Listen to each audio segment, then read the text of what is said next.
अंदाज इस वक्त प्रेस कॉन्फ्रेंस कर रहे हैं, सीधा आपको लिए चलते हैं प्रेस कॉन्फ्रेंस में। This is perhaps the trial of its time as COVID-19 grips the world with its deadly embrace.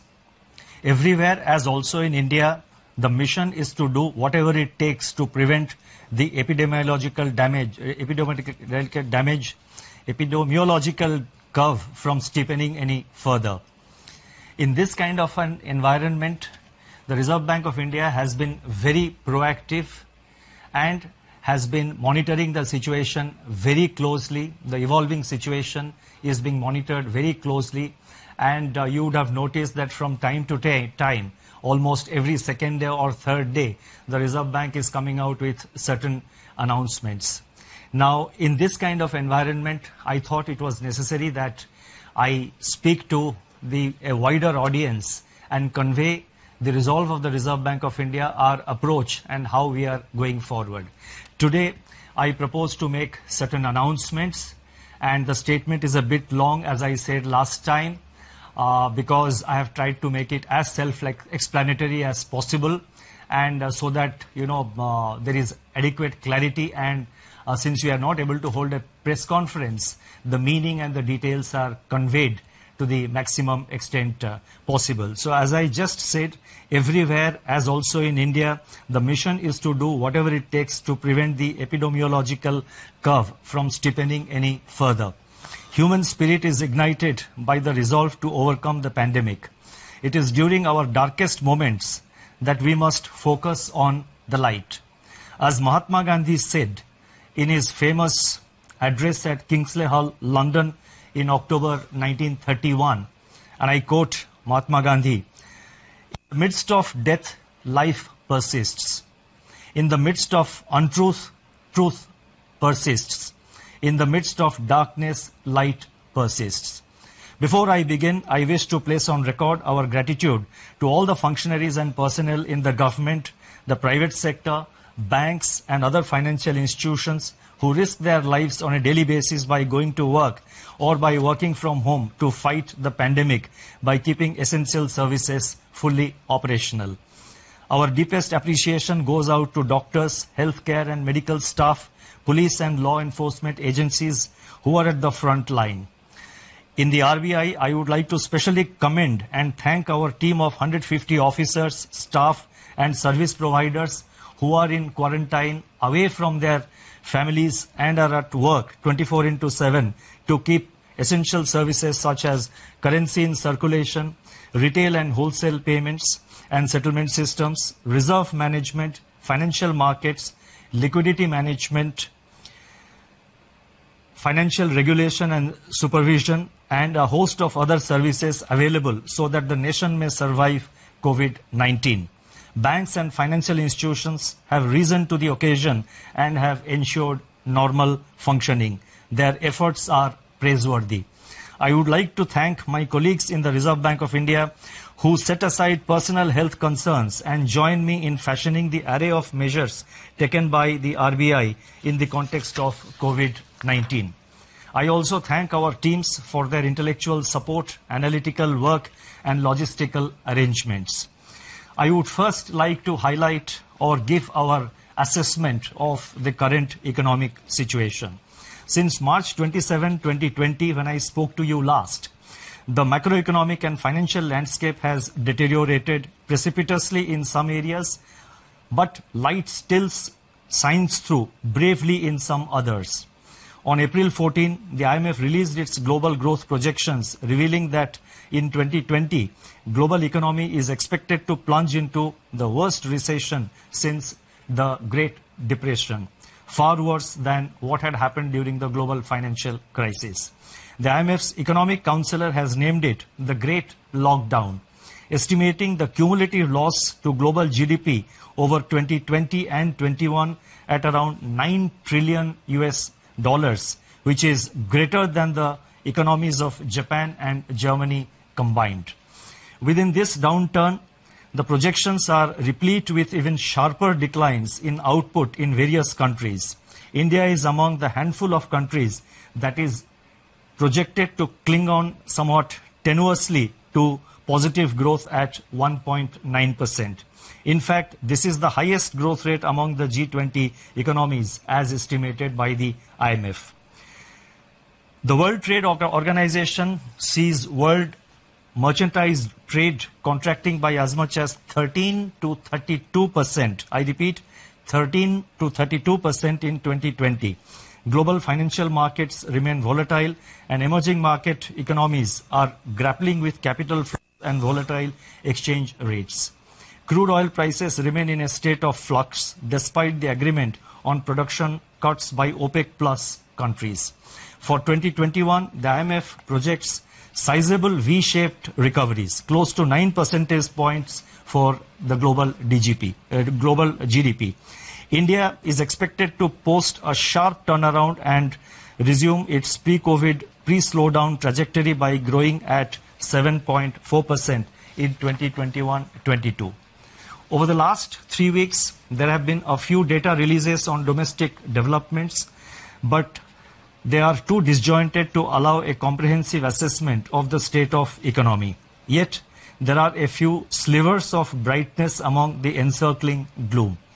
In my statement of March 27, I had referred to continuing resilience of agriculture and allied activities on the back of all-time highs in production of food grains and horticulture, with huge buffer stocks of rice and wheat far in excess of the buffer norms.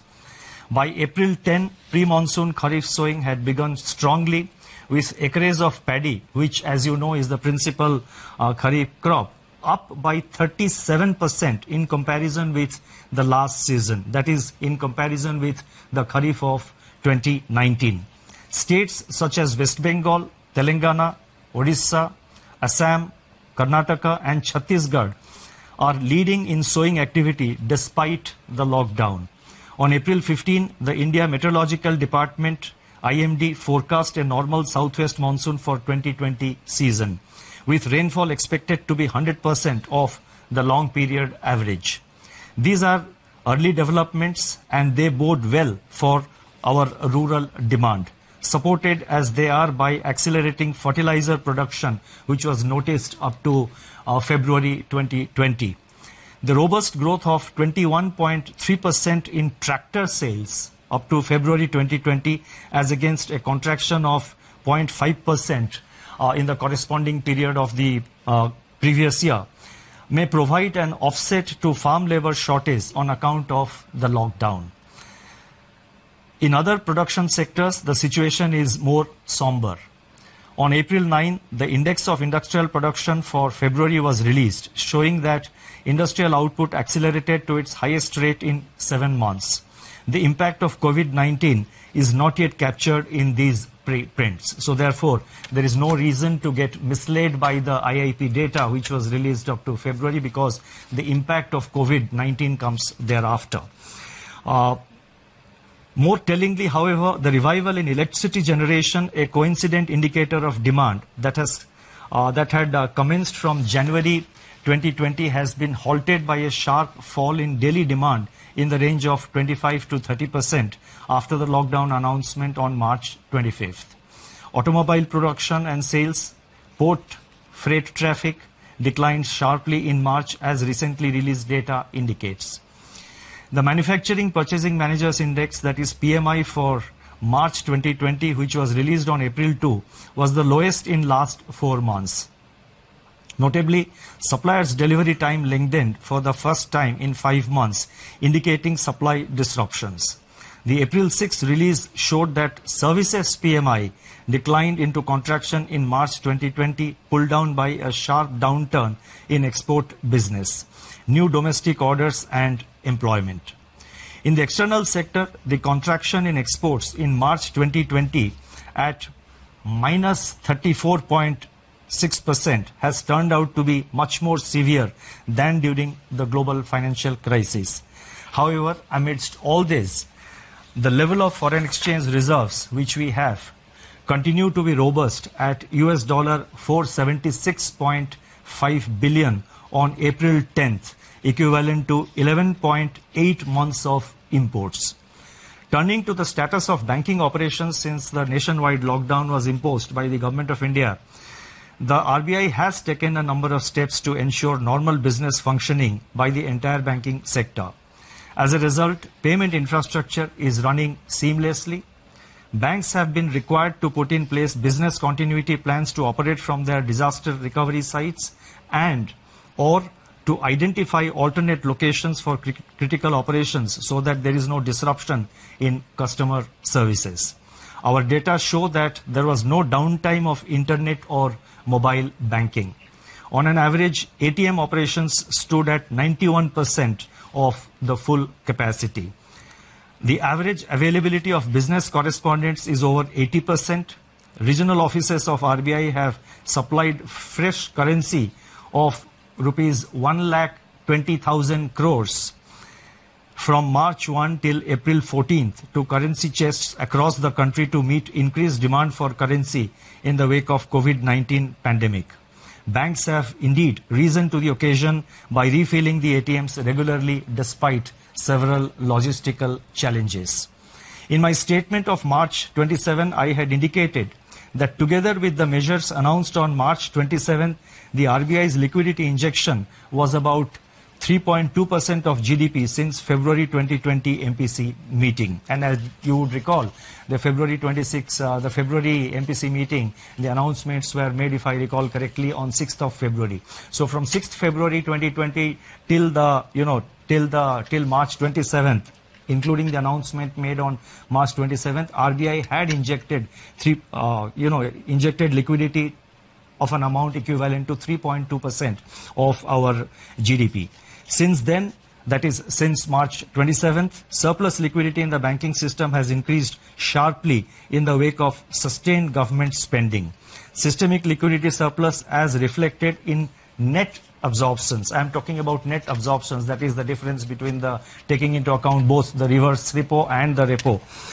So therefore, the systemic liquidity surplus as reflected in net absorptions under the LAF averaged at about rupees 4.36 lakh crore during the period March 27th to April 14, 2020.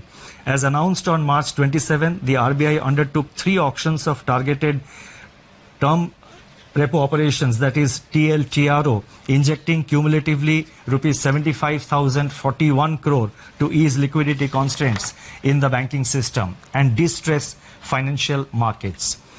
Another TLTRO auction of rupees 25,000 crore is being conducted today. In response to these auctions, financial conditions, now this is very important, in response to these conditions, financial conditions have eased. I correct myself, in response to these auctions, financial conditions have eased considerably as reflected in the spreads on money and bond market instruments. Moreover, activity in the corporate bond market has picked up appreciably with several corporates making new issuances. There are also some indications that redemption pressures faced by the mutual funds have also somewhat moderated. Against this background, and as I mentioned, that we have been constantly monitoring the situation after considerable internal deliberation and after monitoring the evolving situation, and in our effort to see that the financial system is fully functional, the markets are fully functional, we have in RBI decided to announce certain additional measures, and I would now like to elaborate upon them.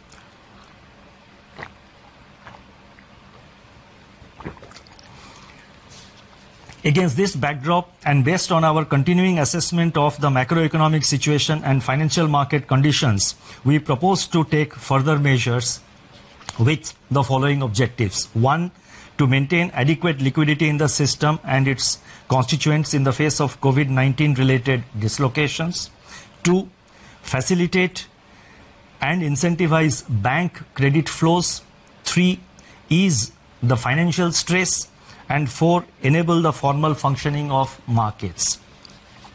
The first set of measures relate to liquidity management. The RBI has moved in a calibrated fashion to ensure conducive financial conditions and normalcy in the functioning of financial markets and institutions. The initial efforts to provide adequate system-level liquidity are reflected in sizable net absorptions under the reverse repo operations. With this achieved, the RBI has undertaken measures to target liquidity provision to sectors and entities which are experiencing liquidity constraints and or hindrances to market access. That is, they have a difficulty in accessing the market and they have difficulty of having adequate liquidity with them. LTROs, that is long-term repo operations, which we have undertaken. So these were meant to ensure adequate liquidity at longer end of the curve, longer end of the yield curve. Exemptions from the cash reserve ratio for equivalent incremental credit disbursed by banks as loans in certain select areas and targeted LTROs or TLTROs fall in this category. In this category or in this class and sector specific measures. It is observed that deployment of TLTRO funds so far has largely been to bonds issued by public sector entities and large corporates, especially in primary issuances. The disruptions caused by COVID-19 have, however, more severely impacted small and mid-sized corporates, including NBFCs and MFIs, in terms of their access to liquidity. So we have therefore decided to undertake what we call TLTRO operations 2, that is TLTRO 2.0. Accordingly, it has been decided to conduct targeted long-term repo operations TLTRO 2.0 for an aggregate amount of rupees 50,000 crore to begin with. Please mark my words, rupees 50,000 crore to begin with in tranches of appropriate sizes.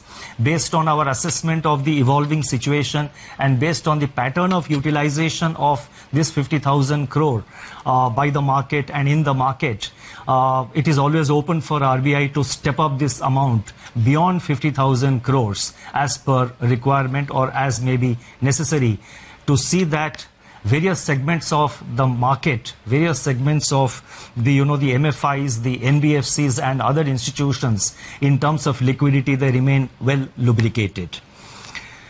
The funds availed by the banks under TLTRO 2.0 should be invested in investment grade bonds, commercial paper and non-convertible debentures of NBFCs with at least 50% of the total amount availed going to small and mid-sized NBFCs and MFIs. So therefore the emphasis will be to see that there is adequate flow to the mid-size and the small NBFCs as well as to the MFIs. The guidelines in this regard will spell out the relevant details. These investments have to be made within 1 month of the availment of liquidity from RBI, as in the case of the earlier TLTRO auctions, which have been conducted so far. Investments made by banks under this facility will be classified as held to maturity, HTM, even in excess of 25% of total investment permitted to be included in HTM portfolio. Exposures under this facility are also not to be reckoned under the large exposure framework, and the notification for TLTRO 2.0 auction will be issued today. The next announcement relates to refinancing facilities for all India financial institutions like NABARD, SIDBI and the National Housing Bank. All India financial institutions such as NABARD, SIDBI and National Housing Bank play an important role in meeting the long-term funding requirements of agriculture and the rural sector, small industries, housing finance companies, MFIs and NBFCs. These All India financial institutions normally raise resources from the market through specified instruments which are allowed by the Reserve Bank of India, in addition to, of course, relying on their own resources.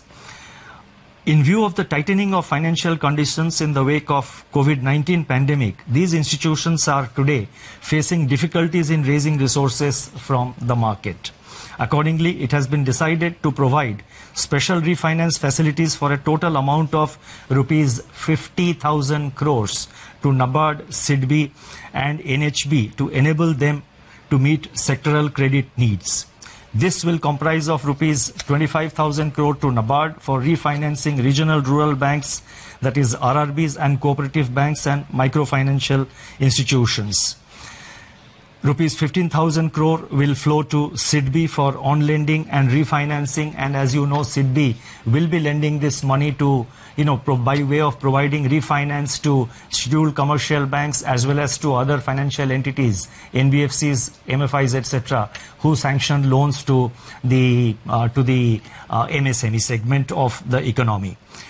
And NHB will be allotted rupees 10,000 crore for supporting housing finance companies, HFCs. Now these amounts which I announced, that is totally 50,000 crore, of which 25,000 crore goes to NABARD, 15,000 crore goes to SIDBI, and 10,000 crore goes to NHB. These amounts have been determined and decided in consultation with these institutions. Should there be additional requirement by these institutions, and again, depending on and based on the actual utilization of resources provided, funds provided by the liquidity provided by the RBI, if there is a further requirement, the RBI will assess the situation, review it, and take further measures to step up this level of liquidity support. Advances under this facility will be charged at RBI's policy repo rate at the time of availment. So these institutions get it today as per the repo rate, which is 4.4%. So therefore this will enable these institutions to provide the refinance at an affordable rate, at a reasonable rate, when they extend this money to various lending institutions. The next announcement, and this is very important, relates to the LAF, Liquidity Adjustment Facility, and this relates to fixed rate reverse repo rate. That is the reverse repo rate. As I have mentioned earlier, the surplus liquidity in the banking system has risen significantly in the wake of government spending and the various liquidity enhancing measures undertaken by the RBI. On April 15, the amount observed under reverse repo operations was 6.9 lakh crore. Earlier, what I had given about the system liquidity, that was net. That is the difference between the repo and the reverse repo. What I am now saying is one way of flow at the end of every day, how much flows from the system into the RBI through the reverse repo window. That has been in the order of, on April 15th, the RBI absorbed rupees 6.9 lakh crore through the reverse repo window. So that much of surplus was available with the system. Now, in order to encourage the banks to deploy these surplus funds in investments and loans in productive sectors of the economy, it has been decided to reduce the fixed rate reverse repo rate under the liquidity adjustment facility by 25 basis points from 4% to 3.75% with immediate effect. So I repeat, the reverse repo rate is being reduced by 25 basis points from 4% to 3.75%. The policy repo rate, however, remains unchanged at 4.4% because that is a matter which is decided by the MPC, and also the marginal standing facility rate and bank rate, they also remain unchanged at 4.65%. The next announcement relates to ways and means advances for states.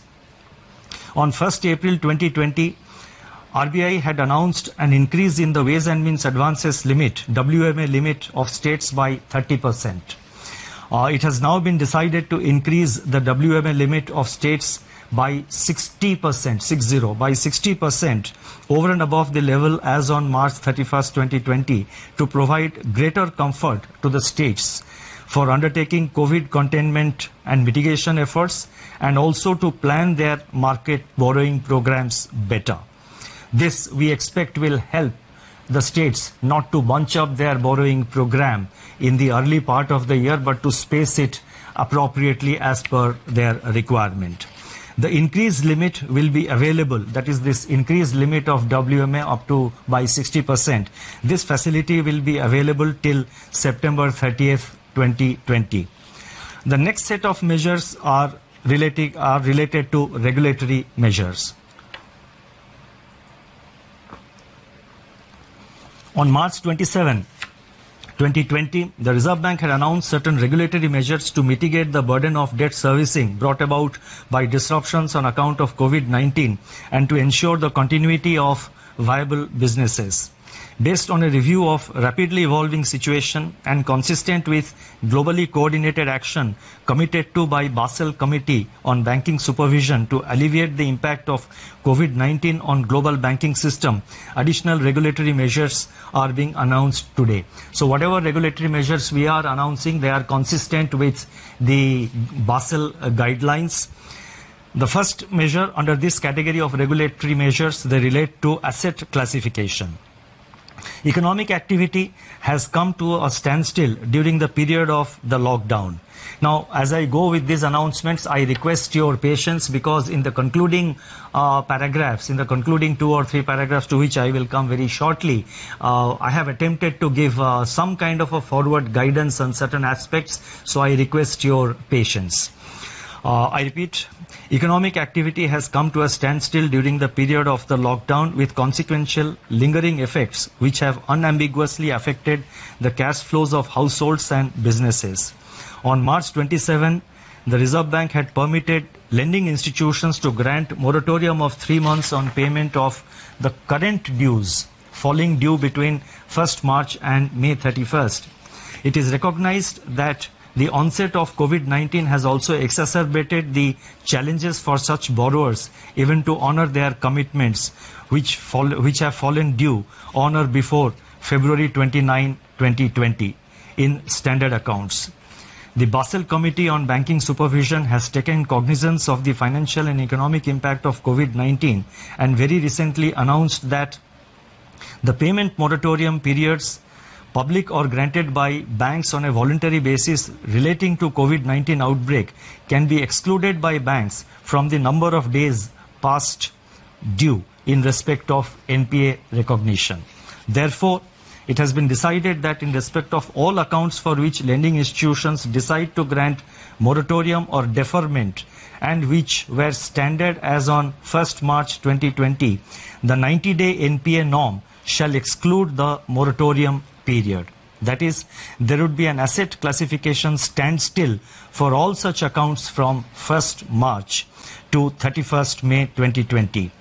NBFCs which are required to comply with Indian accounting standards Ind AS may be guided by the guidelines duly approved by their boards and as per the provisions and as per the advisories of the Institute of Chartered Accountants of India in recognition of impairments. In other words, NBFCs do have the flexibility under the prescribed accounting standards to consider such relief to their borrowers. At the same time, we are cognizant of risk build-up in banks' balance sheets on account of firm-level stress and delays in recoveries. With the objective of ensuring that banks maintain sufficient buffers and remain adequately provisioned to meet future challenges, they will have to maintain a higher provision of 10% on all such accounts under the standstill, spread over 2 quarters. That is March, that is the quarter ending March 2020 and June 2020. These provisions can be adjusted later on against the provisioning requirements for actual slippages in such accounts. You see, while we are announcing certain forbearances, etc., for the banks, Reserve Bank, as the regulator of the banking system, has to ensure that our banks remain financially healthy over a period of time and in the long term. So therefore, while announcing certain prudential relaxations, we have to necessarily see that the banking system also remains healthy. So therefore, we have required them to make certain provisions, and in any case, we are saying that these provisions can be adjusted later on against provisioning requirements for actual slippages. So only if the slippage doesn't arise, then the banks have adequate flexibility to sort of deal with appropriately deal with it in their accounts. The next announcement relates to extension of resolution timeline.